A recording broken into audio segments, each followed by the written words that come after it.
तो चलिए दोस्तों, आज करते हैं एक इम्पॉर्टेंट कंपनी का डिस्कशन। आपको बहुत मज़ा आएगा। ये वीडियो एंड तक देखिए, मज़े आ जाएंगे आपको। टीवीएस मोटर्स के बारे में आज हम डिस्कस करने वाले हैं। टीवीएस मोटर्स कंपनी, नाम तो सुना ही होगा।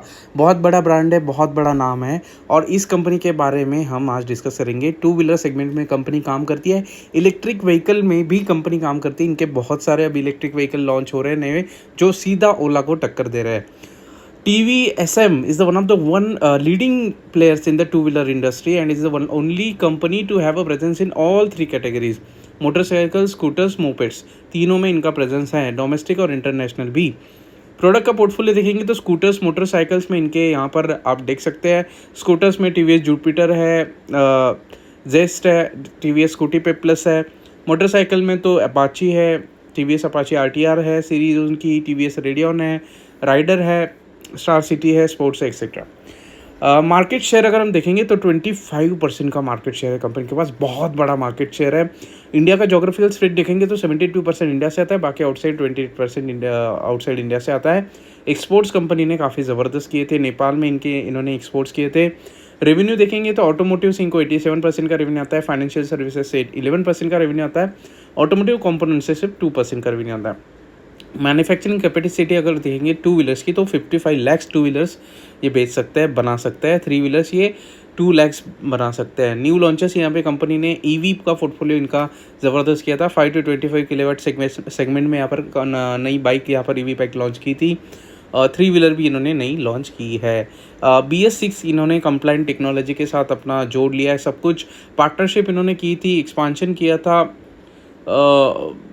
कोऑपरेशन एग्रीमेंट किया था फ्यूचर टेक्नोलॉजीज़ के साथ। तो ये भी BMW का मोटरेड करके इन्होंने यहाँ पर इनके साथ अच्छी तरीके से कोलैबोरेशन किया था। उसके बाद इन्वेस्टमेंट कंपनी ने 1200 करोड़ की थी। खतरनाक पोर्टफोलियो है, ज़बरदस्त पोर्टफोलियो है। मार्केट कैप देखेंगे तो 98,000 करोड़ का मार्केट कैप है। अगर हम इसको हीरो मोटर कॉर्प के साथ अगर हम उसको कंपेयर करेंगे, बाद में हम कंपेयर करेंगे, वैसे इसका हाई लगाया था 2314 पे, तो अभी अपनी ऑल टाइम हाई पे कम स्टॉक ट्रेड कर रहा है। इसने लो लगाया था 1200 रुपये का, तो ये भी आप देख सकते हो। स्टॉक का भी 58 है। इसका बुक वैल्यू 143 है। ROC ROE काफ़ी अच्छा है, 20% के ऊपर है ऑलमोस्ट दोनों। प्रोमोटर होल्डिंग 50% की है, जो कि अच्छी बात है। डेट 13,000 करोड़ का है। तो 98,000 का मार्केट कैप है, डेट 13,000 करोड़ का। इनके पास कैश कितनी है, वो भी, रिजर्व्स कितने हैं वो भी देखेंगे हम। डेट टू इक्विटी 1.97 है, थोड़ी सी हायर साइड है। ये थोड़ा सा रेड फ्लैग हो जाता है। चलो आगे और देखते हैं। प्रॉफिट ग्रोथ देखते हैं। सेल्स ग्रोथ आप देखिए, टॉप लाइन ग्रोथ 5 सालों से 14% से बढ़ रही है, 3 सालों से 26% की बढ़ रही है, काफ़ी अच्छी बात है। प्रॉफिट इनके 19, मतलब जो बॉटम लाइन ग्रोथ होती है 19% से और 40% से बढ़ रहे हैं, अच्छी बात है। थोड़ा सा हम इसका प्राइस का चार्ट अगर मैं आपको दिखाऊंगा तो कुछ इस तरीके से रहा है। और जो वैल्यूएशन कंसर्न्स हम बोलते हैं, वैल्यूएशन जो है अपने मीडियन के पास अभी नहीं है, थोड़े से हाईएस्ट वैल्यूएशन ट्रेड करे। इसका हाईएस्ट वैल्यूएशन लगा था 81 का।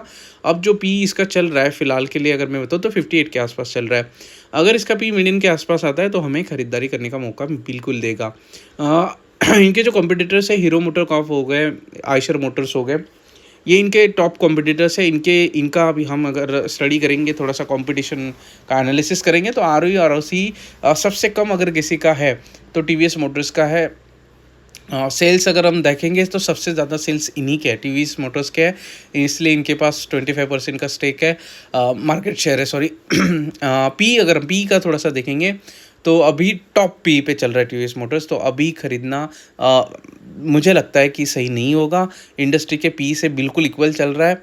इंडस्ट्री के पी से चलो ठीक है, इंडस्ट्री के पी से इक्वल नहीं, इंडस्ट्री के पी के अगर ऊपर चला गया तो ओवरवैल्यूड बोलते हैं, बट आई थिंक ये स्टॉक गिरेगा अभी। तो PEG रेशियो भी 3 के आसपास है, थोड़ा सा ओवरवैल्यूड स्टॉक मुझे अभी भी लग रहा है। क्वार्टरली रिजल्ट्स अगर हम देखेंगे तो हम 2021 की बात करेंगे, नेट प्रॉफिट 319 करोड़ का था, अब वो जाके मार्च 2024 में 412 करोड़ का हुआ है। ग्रोथ इतनी नहीं है। हम देखेंगे मार्च 2013 से 7,000 करोड़ की सेल्स थी, टॉप लाइन ग्रोथ देख रहे हैं। उसके बाद 8,000 करोड़, 10,000 करोड़, 11,000 करोड़, 12,000 करोड़, 16,000 करोड़, 20,000 करोड़, फिर से डीप आई कोविड की वजह से 18,000 करोड़, 19,000 करोड़। उसके बाद मार्च 2022 में 24,000 करोड़, मार्च 2030 में 31,000 करोड़, और अभी 39,000 करोड़ के नेट सेल्स इन्होंने निकाले हैं। सेल्स ग्रोथ अगर हम देखेंगे, पहले 11% की हुआ करती थी, अब 22% की है। बाद में देखेंगे नेट प्रॉफिट, अब नेट प्रॉफिट की तरफ आते हैं। 198 करोड़ का नेट प्रॉफिट था मार्च 2013 में, मतलब 10 साल पहले। अब इनका प्रॉफिट 1700 करोड़ का हो चुका है, 10 गुना इनका प्रॉफिट हो चुका है। ठीक है, कोई बात नहीं, बहुत बढ़िया बात है ये तो। एक्सपेंसेस देखेंगे, मटेरियल कॉस्ट इनको पहले 71% लगती थी, अब इनको 62% लगती है, जो कि अच्छी बात है ऑब्वियसली। रॉ मटेरियल का इन्फ्लेशन अगर होता है तो ये कॉस्ट बढ़ भी सकती है, ये वेरिएबल कॉस्ट है मटेरियल कॉस्ट। मैन्युफैक्चरिंग कॉस्ट पहले 3% लगता था, अब तो 0% लग रहा है। भाई ऐसा क्या कर दिया कि 0% में, वो कहीं पे तो कॉस्ट डिफर हो रहा है इनका। एम्प्लॉय कॉस्ट 6% लगता था, अब 9%, 3% तो यहाँ पे इन्होंने बढ़ा दिया। अदर कॉस्ट 14% लगता था, 15% हो गया। चलिए, तो ये हो गया। बाकी कंपाउंडेड प्रॉफिट ग्रोथ और कंपाउंडेड सेल्स ग्रोथ काफ़ी बढ़िया है, तेज़ रहा है। वैल्यूएशंस के कंसर्न्स थोड़े मुझे अभी भी लगते हैं, थोड़े से डेट के कंसर्न भी आप देख सकते हैं। पहले रिजर्व्स 851 करोड़ के हुआ करते थे 10 साल पहले, आज 6000 करोड़ के रिजर्व है, लेकिन बोरिंग देखिए 13000 करोड़ के है, मतलब डबल रिजर्व से डबल बोरिंग है इनकी। ये इंपॉर्टेंट है, लॉन्ग टर्म बोरोइंग्स तो नहीं है इनके पास, लेकिन शॉर्ट टर्म बोरोइंग्स है। रेशोज़ अगर हम देखेंगे तो आप देख सकते हैं यहाँ पर प्रोमोटर के पास पहले 57% का स्टेक हुआ करता था, वो उन्होंने ट्रिम कर दिया 7% का। एफआईएस ने पहले 18% का हुआ करता था, अब 20% का है, तो थोड़ा इन्होंने बढ़ाया स्टेक। डोमेस्टिक्स ने यहाँ पर 12% से सीधा 20% कर दिया, इसलिए वैल्यूएशंस में बोल रहा हूँ ना कि वैल्यूएशंस टफ होगी इनकी। पब्लिक ने आप 11% से इनके बेच दिया 8% तक, पब्लिक थोड़ी सी डर गई। कोई बात नहीं दोस्तों, इंपॉर्टेंट चीज़ ये है कि पी रेशो क्या कहलाता है। कंपनी अच्छी है, थोड़ा सा डेट है, थोड़ा सा हायर साइड रिस्क है डेट में, लेकिन मुझे नहीं लगता इतना डेट कंपनी को लेके डूबेगा। इतना छोटा डेट है, वो 12,000 करोड़ का है, ज़्यादा से ज़्यादा 18,000 करोड़ का है, तो मुझे नहीं लगता इतनी बड़ी कंपनी को 18,000 करोड़ खा सकते हैं। हाँ, अगर इन्होंने अच्छे से डेट रिपेमेंट कर दिया 2-4 सालों में, तो कंपनी एक अच्छी तरीके से पोजीशन में आ सकती है, और इनके नेट प्रॉफिट्स मतलब बॉटम लाइन ग्रोथ इनकी और सुधर सकती है, ऑपरेटिंग प्रॉफिट मार्जिन इनके बढ़ सकते हैं। पी रेशो कंसर्न है, पी रेशो अभी भी थोड़ा सा हायर साइड पे है, पी रेशो को हम नीचे आने दें, थोड़ा सा इसको गिरने दे। अगर हम देखेंगे यहाँ पर 6 महीने का मैं लगाता हूँ, तो 1 साल का लगा देते हैं। इसने टॉप लगाया था, प्राइसिंग की मैं बात कर रहा हूँ, 2280 का टॉप लगाया था, ठीक है। तो यहाँ पर 2200, अब कहाँ पे ट्रेड हो रहा है ये, अब ये ट्रेड है 1996 पे। यहाँ पे आप थोड़ी थोड़ी किस्त में पैसे लगा सकते हैं, थोड़े थोड़े पैसे लगा सकते हैं, 10% 20% ऐसे करके, पूरा पैसा टॉप पे नहीं लगाना चाहिए।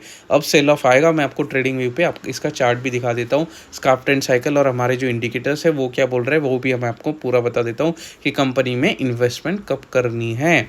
वो सबसे इंपॉर्टेंट चीज़ है दोस्तों कि इन्वेस्टमेंट कब करनी है। बहुत सारे लोग टॉप पे खरीद लेते हैं और पछताते हैं। ये है मंथली चार्ट, आपको इन्वेस्टमेंट करनी थी तो आपको यहाँ पे इन्वेस्टमेंट करनी थी, ये दिख रहा है ये पॉइंट। यहाँ पे स्कार्फ ट्रेंड साइकिल ने बाइंग सिग्नल दी थी, और ये हमारा जो हल सूट है उसको प्राइस क्रॉस कर रही थी 371 के भाव पे। अगर आपने बाय कर लिया होता तो आज आप ऑलमोस्ट करोड़पति बन जाते। चलिए दोस्तों, जोक सपाट, लेकिन बाय कब करना है? बाय अभी बिल्कुल नहीं करना है। बाय यहाँ पर आप देख सकते हो हाई कनेक्शन में रेड कैंडल्स बन रहे हैं, तो थोड़ा सा एक टॉप बन चुका है, टॉप से अब नीचे कंपनी जो स्टॉक है वो आ सकता है।